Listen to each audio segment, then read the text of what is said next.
Hello बच्चों, स्वागत है आपका बुक हॉपर्स में। पिछली वीडियो में हमने हुदहुद पक्षी के बारे में पढ़ा था। इस वीडियो में हम उस पाठ के प्रश्न उत्तर करेंगे। तो चलिए शुरू करते हैं। सबसे पहले है तुम्हारी समझ से। पहला प्रश्न है, हुदहुद को कहीं कहीं हजामिन चिड़िया और कहीं पदूबिया के नाम से पुकारते हैं, क्यों? उत्तर दीजिए। हुदहुद की चोंच नाखून काटने वाली नरहनी से बहुत मिलती है, इसलिए कहीं कहीं इसे हजामिन चिड़िया के नाम से भी पुकारते हैं। दूब में कीड़ा ढूंढने के कारण हमारे देश में कहीं कहीं इसे पदूबिया भी कहते हैं। तो हमने पाठ में पढ़ा था कि इसकी चोंच लंबी, पतली और नुकीली होती है, तो इसलिए उसको हजामिन चिड़िया कहते हैं, क्योंकि वो थोड़ी थोड़ी नाखून काटने वाली नरहनी से मिलती है। और पदूबिया इसको क्यों कहते हैं? क्योंकि दूब जो एक घास होता है उसमें से ये कीड़े ढूंढते हुए दिख जाती है, तो इसलिए इसको पदूबिया कहते हैं। हुदहुद की चोंच पतली, लंबी और तीखी होती है। इस बात को ध्यान में रखकर बताओ वे भोजन कैसे खाते होंगे, चोंच से वे क्या क्या काम ले सकते होंगे।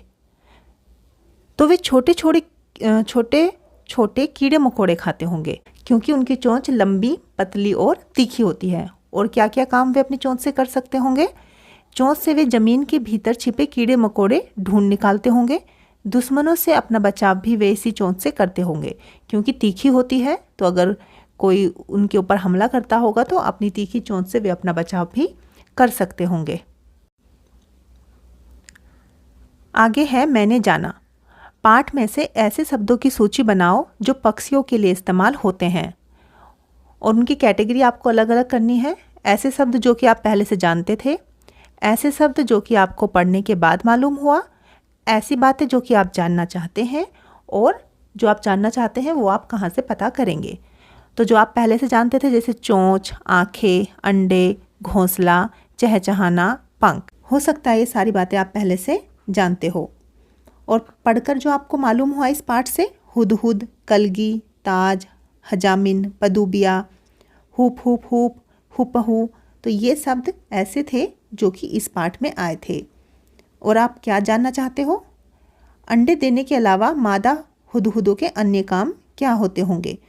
क्या हुदहुद भी गिद्ध की तरह कोई लड़ाकू पक्षी होते होंगे? या फिर अगर आप कोई और बात जानना चाहते हो तो वो बात आप यहाँ पर लिख सकते हैं।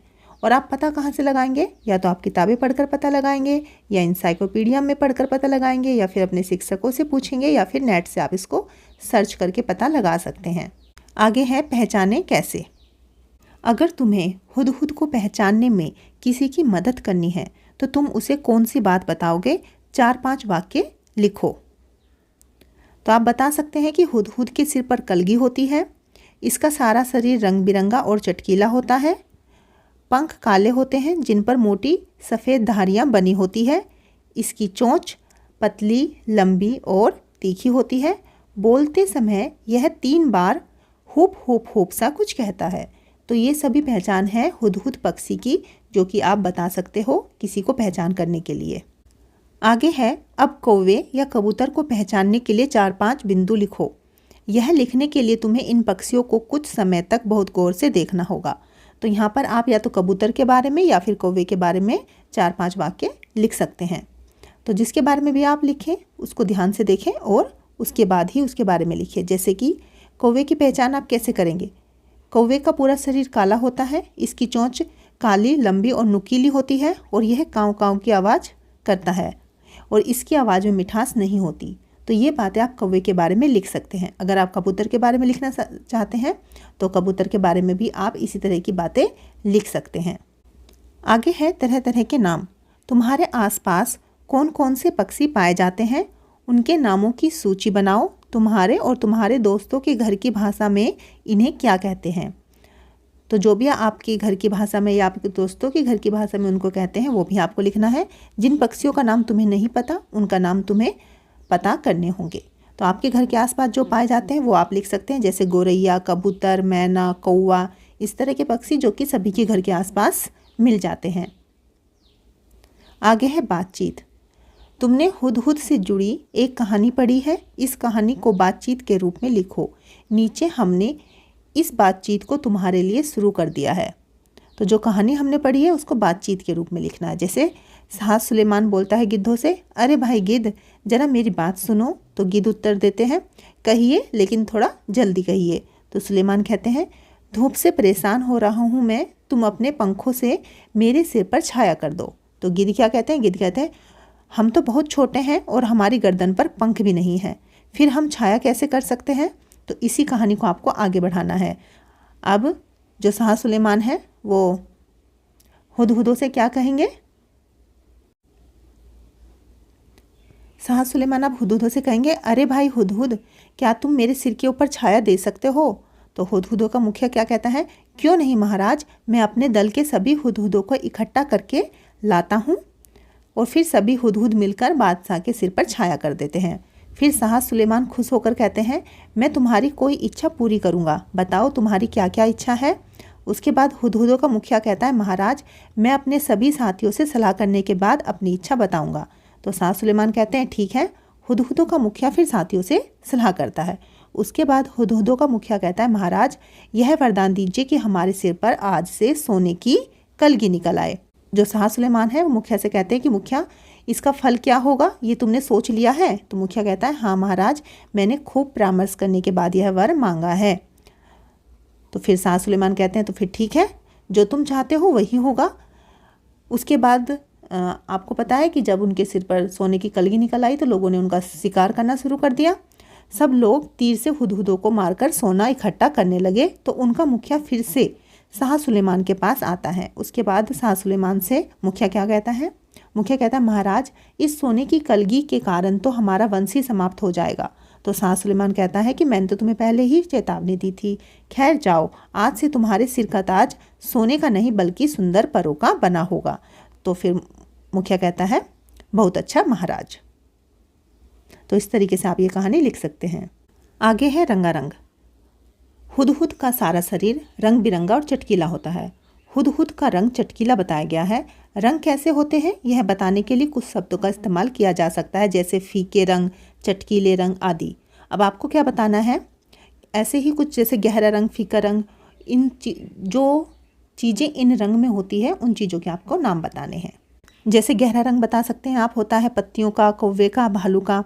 फीका रंग होता है आसमान का, मिट्टी का, खरगोश का, हाथी का। भड़कीला होता है पलाश का फूल, तोता, मोर। और सुनहरा कंगन, अंगूठी, हार।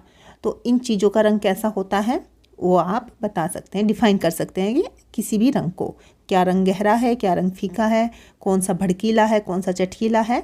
तो इस तरह की चीज़ें होती हैं जिनसे कि हमें रंग का पता चलता है कि वो रंग किस तरह का है। आगे है, यूनी ने आसमानी रंग की कमीज पहनी है। अब आप देखिए, आसमानी रंग मतलब वो रंग जो कि आसमान के रंग जैसा होता है। कैसा होता है? हल्का हल्का नीला नीला होता है आसमान का रंग। तो जो भी कोई हल्के नीले रंग की चीज़ होती है और जो कि आसमान के जैसी लगती है हमें, तो उसको बोलते हैं आसमानी रंग। तो आसमानी रंग का नाम कैसे बना होगा सोचो। ऐसे ही कुछ और रंगों के नाम लिखो जो किसी चीज़ के नाम पर पड़े हों। जैसे बैंगनी रंग, बैंगनी रंग किससे आया है? बैंगन से। सुनहरा रंग आया है सोने से। नारंगी रंग आया है नारंगी यानी कि संतरे से। और चंपई रंग कहाँ से आया है? वो आया है चंपा के फूलों से। तो कुछ रंग है जो कि किसी चीज़ों के नाम के हिसाब से आ जाते हैं। बैंगनी रंग आ गया बैंगन से, सुनहरा रंग आ गया सोने से, नारंगी रंग आ गया नारंगी से, चंपई रंग आ गया चंपा के फूलों से। आगे है शब्द एक अर्थ अनेक। शाह की भेंट हुदहुदों के मुखिया से हुई। मुझे मेरी बहन ने एक बहुत सुंदर भेंट दी। अब आप यहाँ पर देखिए, एक ही शब्द है भेंट, लेकिन दो जगह इस्तेमाल हुआ है और दोनों जगह इसका जो मतलब है वो अलग है। जो पहला वाक्य है वहाँ पर भेंट का मतलब है मुलाकात, और जो दूसरा वाक्य है वहाँ पर भेंट का मतलब है उपहार। तो आपको भी ऐसे ही कुछ शब्द लिखने हैं जिनका अर्थ अलग अलग होता है। जैसे पत्र, कल मैंने अपने मित्र को एक पत्र लिखा। इस पत्र का क्या मतलब है? इसका मतलब है चिट्ठी। उसके बाद दूसरा वाक्य है, पूजा पाठ में आम्र पत्र का इस्तेमाल होता है। यहाँ पर पत्र का मतलब है पत्ता। आगे लिखेंगे पर, पक्षियों के पर होते हैं। पर क्या मतलब? पंख। वह आया पर बोला कुछ नहीं। यहाँ पर का मतलब है किंतु, कि वह आया किंतु बोला कुछ भी नहीं। फिर है जल, मुझे एक गिलास जल चाहिए। जल का यहाँ पर क्या मतलब है? पानी। देखो कहीं हाथ न जल जाए। यहाँ पर जल का क्या मतलब है? आग से जल जाना। यहाँ पर जल का मतलब है जल जाना। उसके बाद है फल, सेब एक बहुत पौष्टिक फल है। फल मतलब यहाँ पर है फ्रूट से मतलब है। बुरे काम का फल बुरा ही होता है।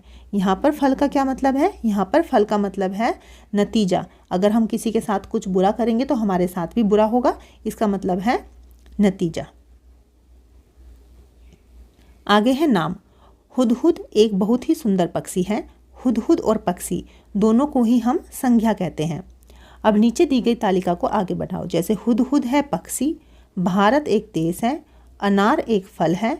अब हम लिखेंगे हाथी, हाथी एक जानवर है। आगे हम लिख देंगे गंगा, गंगा एक नदी है। तो ये हमारी तालिका पूरी हो जाएगी और इसी के साथ में जो हमारा पाठ है ये भी पूरा होता है। आशा करती हूँ कि आपको ये पाठ अच्छे से समझ में आ गया होगा। आपको वीडियो अच्छी लगी हो तो वीडियो को लाइक करना और चैनल को सब्सक्राइब करना। ओके बच्चों, बाय।